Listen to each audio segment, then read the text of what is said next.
दाशा जो कि ट्रांसफॉर्म हो रहा था, उसके बॉडी के मसल्स और भी ज्यादा इनहेंस होने लगे। लिंजिलो भी दाशा की ओर देख रहा था। लिंजिलो को ऐसा लगने लगा दाशा का कैरेक्टर क्या किसी ह्यूमन बीस्ट की तरह है। वहाँ पे शौचालय के अंदर में भी कुछ ज़ॉम्बी हो सकते हैं, इसलिए लिंजिलो अंदर चला जाता है और दाशा को बता दिया जाता है 10 मिनट बाद हम लोग ऊपर चलेंगे और वहाँ पे भी क्लियर करेंगे।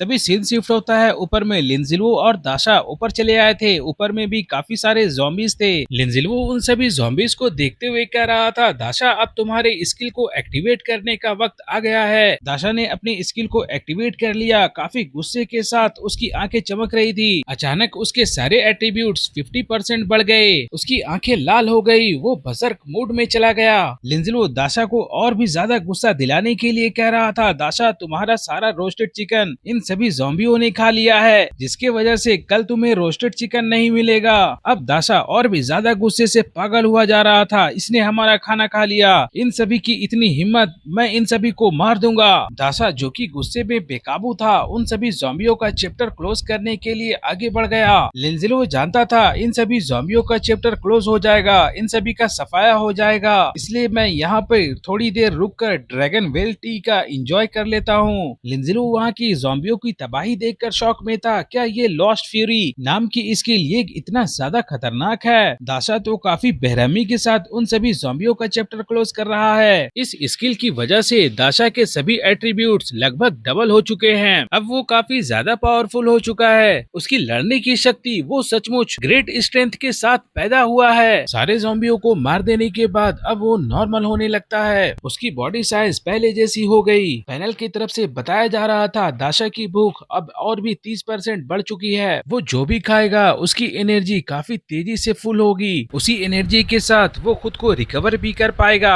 दाशा को एक एनर्जी पोशन दे दिया गया। सारे ड्रॉप आइटम को ऑटो पिक के थ्रू कलेक्ट कर लिया गया, जिसमें ब्रॉन्ज लेवल के आर्मर भी रिसीव हुई थी और साथ में कुछ एनर्जी पोशन भी थे। ये इक्विपमेंट तो काफी अच्छी है। लिंजिलो के पास में इस वक्त ब्लड एब्जॉर्बिंग रिंग थी, जिससे वो दुश्मनों की ब्लड को एब्जॉर्ब करके लिंजिलो को स्ट्रेंथ मिल जाती थी। अब उस रिंग को इनहेंसमेंट स्क्रॉल के साथ इम्प्रूव किया जाए, तभी दिखाया गया इनहेंसमेंट स्क्रॉल काम आ गई। वो रिंग और भी ज्यादा इम्प्रूव हो गई। प्लेयर याजी strengthening successful blood sucking ring +2। ये रिंग बैटल के दौरान दुश्मन की फिजिकल स्ट्रेंथ को एब्सॉर्ब करेगा और यूजर की स्ट्रेंथ +2 हो जाएगी और कॉन्स्टिट्यूशन भी +2 हो जाएगी। लिंजिलो को ये समझ में आ गया ये रिंग किस तरह से काम करेगी। दुश्मन की फिजिकल स्ट्रेंथ को लेकर हमारी फिजिकल स्ट्रेंथ बना देगी। ये बैटल के दौरान हमारी काफी मदद कर सकती है। वैसे भी उसके सारे एट्रीब्यूट्स पहले से काफी अच्छे हो चुके हैं। तो ठीक है, चलो दाशा आगे चलते हैं। जैसे ही डोर को ओपन किया गया, अंदर की सारी चीजें पूरी बिखरी हुई थी। लिंजिलो वहाँ की हालत को देखते हुए समझ चुका था ये जरूर कोई ऐसा होगा जो कि बॉस लेवल का ज़ॉम्बी होगा। पिछले जन्म में जब मैं यहाँ पे आया था तो उस वक्त सारे बॉस लेवल के ज़ॉम्बी मारे गए थे। चलो मैं आगे चलकर देखना चाहता हूँ ये किस तरह का बॉस ज़ॉम्बी होने वाला है। जैसे ही वो अंदर गया, वहाँ पे एक स्टोर थी। डोर को ओपन करने के बाद लिंजिलो अंदर चला जाता है। सिस्टम की तरफ से नोटिफिकेशन आती है, बधाई हो, आपको 10 रेपुटेशन पॉइंट दिए जाते हैं। आपने मैजिक सिटी स्टोर को फाइंड किया है। और बताया जा रहा था एक प्लेयर एक दिन में 30 मिनट से ज्यादा स्टोर में नहीं बिता सकता है। 30 मिनट से ज्यादा रुकने पे आपको पेनल्टी लग सकती है और जुर्माना देने से आप मना करोगे तो आपको मार दिया जाएगा। हालांकि पिछले जन्म की यादों के हिसाब से उसे ये सब सारी बातें पहले से पता थी। दाशा तुम यहीं पे रुको, मैं अंदर से आता हूँ। दाशा ने भी अपनी अंदाज में हाँ में जवाब दिया।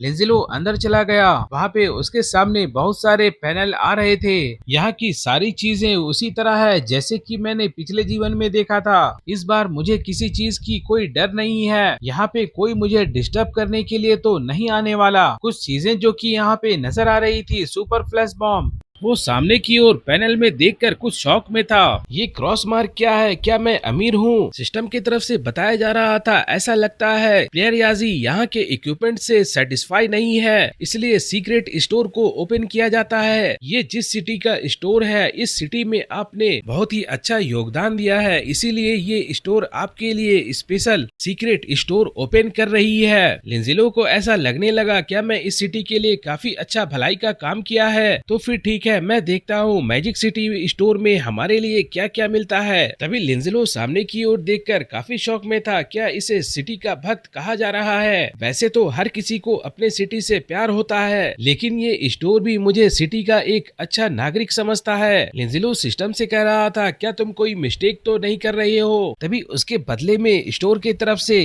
एक बैच दी जा रही थी, जो कि मैजिक सिटी की सम्मान चिन्ह के तौर पे थी। दूसरा मैजिक सिटी ऑर्डर यूनिफॉर्म और एक मार्क थी, जो कि सिटी के गार्डियन को मिलती है। हालांकि लिंजलो को अपने पॉइंट्स देखने के बाद उसे ये पता चल गया, दो तो मैं आसानी से खरीद सकता हूँ, लेकिन मुझे सबसे पहले ये मैजिक सिटी ऑर्डर यूनिफॉर्म को परचेज करना चाहिए और अगली बार मैं गार्जियन मार्क को जरूर खरीदूंगा। सिस्टम की तरफ से बताया जा रहा था, प्लेयर याजी क्या अब और भी कोई प्रोडक्ट को खरीदना चाहते हैं? लिंजलो को अब आगे कोई प्रोडक्ट नहीं खरीदनी थी। वो तुरंत नो में जवाब देता है। अगले ही पल डोर ओपन हो गई। लिंजलो बाहर चला आता है। ये मैजिक सिटी ऑर्डर यूनिफॉर्म, जो कि डायमंड लेवल के इक्विपमेंट है, जो कि मैजिक सिटी में आउटस्टैंडिंग कंट्रीब्यूशन देने के बाद मिलती है। इस यूनिफॉर्म को पहनने के बाद आपके सारे इंटरनल कपड़े और यूनिफॉर्म और इक्विपमेंट हाइड हो सकते हैं। इसमें सेल्फ क्लीनिंग फैसिलिटीज भी होती है और टेम्परेचर के अनुसार ये खुद को एडजस्ट कर सकती है। और जिस प्लेयर की रेपुटेशन आपसे कम हो, अगर वो आप पे अटैक करता है तो उसकी 10% एट्रीब्यूट कम हो जाएंगे।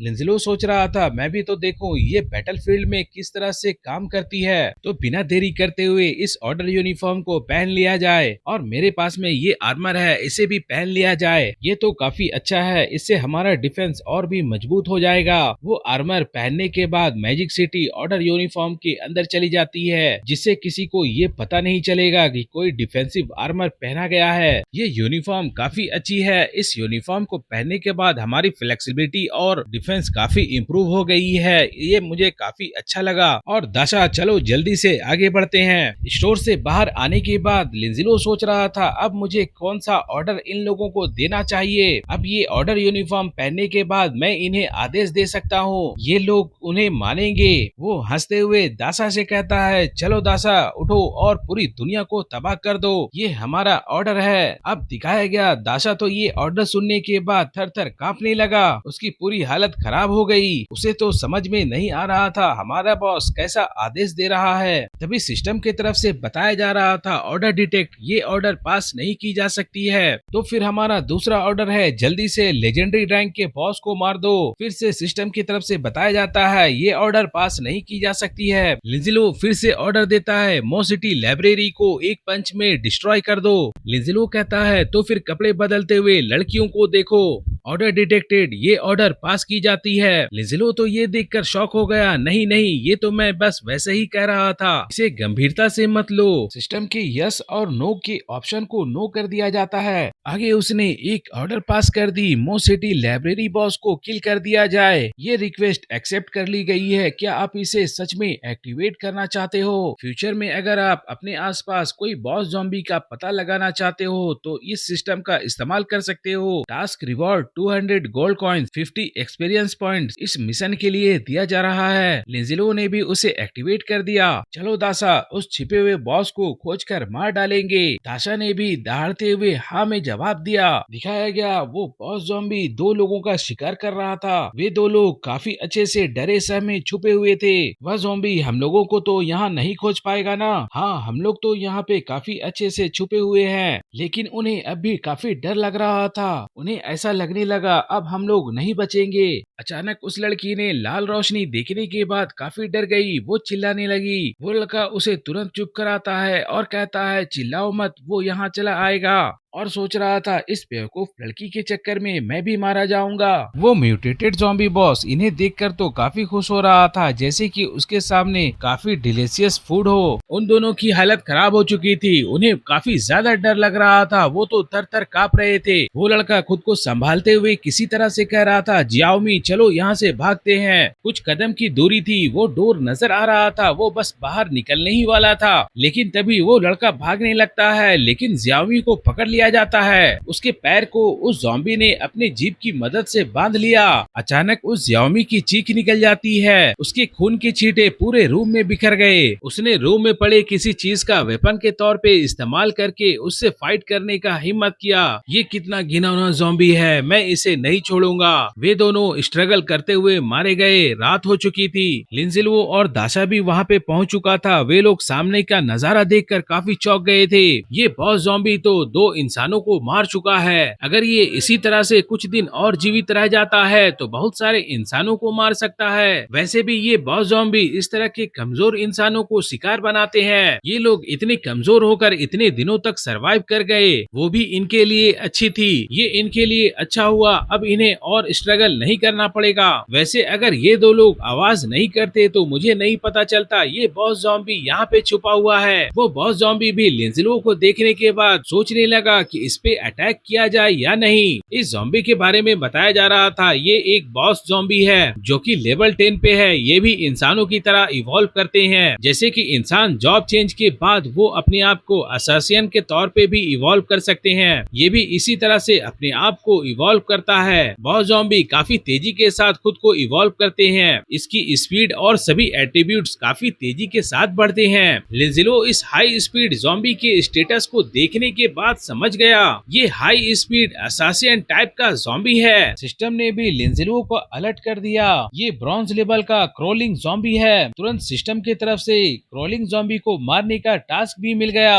इस ब्रॉन्ज लेवल की क्रोलिंग ज़ॉम्बी को मारने पे 100 रेपुटेशन पॉइंट्स दिए जाएंगे, 600 गोल्ड कॉइंस दिए जाएंगे, 300 एक्सपीरियंस पॉइंट्स भी दिए जाएंगे। दासा चलो आगे बढ़ो, अब इस ज़ॉम्बी बॉस को और भी अपनी मनमानी नहीं करने दे सकते। दाशा दहाड़ते हुए हाँ में जवाब देता है। उसकी आंखें लाल हो चुकी थी। दाशा आगे बढ़कर तुरंत उस ज़ॉम्बी पे अटैक कर दिया, लेकिन वो अटैक जैसे ही उसे लगता वो शैडो की तरह गायब हो गया। लिंजिलो भी ये देखकर शॉक में था, क्या वो शैडो एस्केप टेक्निक भी जानता है? दाशा भी कंफ्यूज था, क्या वो अचानक गायब हो गया? वो ज़ॉम्बी बॉस काफी खुश हो रहा था, ये कमजोर लोग मुझे मारने आए हैं, इन्हें पता नहीं है यहाँ का बॉस कौन है। उस ज़ॉम्बी बॉस ने भी ज्यादा लेट नहीं किया, वो भी दाशा पे अटैक कर दिया। दूसरी तरफ दाशा के ठीक पीछे एक स्लैश का अटैक लगता है। लिंजिलो कहने लगा, अब डर लग रहा है क्या? तुम कोई खास नहीं हो। उस ज़ॉम्बी बॉस के हाथों के दोनों क्लॉ कट चुके थे, लेकिन उसकी हीलिंग एबिलिटी की वजह से उसके हाथ काफी तेजी से उग भी रहे थे।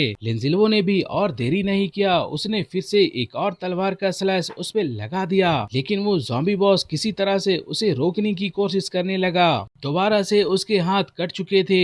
अब उस ज़ॉम्बी बॉस को समझ में आ गया, मैं अब यहाँ का बॉस नहीं रहा। वो ज़ॉम्बी बॉस रोते हुए भागने लगा, मदद करो, कोई ज़ॉम्बी को मार रहा है। लिंजिलो भी कहने लगा, तुम्हारे पास अब भी मौका है, मैं 3 तक गिनूंगा, तुम भाग सको तो भाग जाओ। तभी उसने 1 2 3 लिंजिलो ने अपने शूज को भी एक्टिवेट कर दिया और अपने विंग्स को, व्हाइट विंग्स को भी एक्टिवेट कर दिया। हवा में काफी स्पीड के साथ लिंजिलो उस ज़ॉम्बी के पास चला गया। ज़ॉम्बी बॉस काफी डर चुका था, वो किसी तरह से अपनी जान बचाना चाहता था। लिंजिलो ने अपनी स्वॉर्ड से विस्फोटक डबल स्लैश का अटैक कर दिया।